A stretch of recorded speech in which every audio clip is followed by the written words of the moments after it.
Under Armour perhaps going to be a feature today. Jim, they have received a Wells notice. Yeah. Always suboptimal to get a Wells notice. This is the SEC saying that, look, they're going to have to bring charges of violations of the federal securities laws, meaning that they did something wrong in this particular case. It involves some 2016 alleged channel stuffing. And I think that this is Kevin Plank and the CFO, David Bergman, going to face this. Now, what's important is the company does report later this week. And my understanding of the case does not involve revenue recognition. There will be no restatement, as I understand it. So if you're selling the stock, betting there's going to be a restatement, and therefore they're going to have to pull any sort of financials for, say, the next year, that's a mistake. You have to buy it on the strength or weakness of the fundamentals.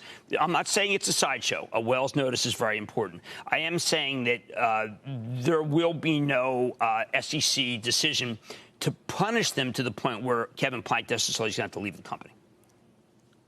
Yeah, no, it's a good point. We should explain. A Wells notice is when the SEC staff says it has at least made a preliminary determination to recommend to the commission that, in fact, an enforcement action be taken against the company. Right. But to your point, Jim, it's about pulling sales forward.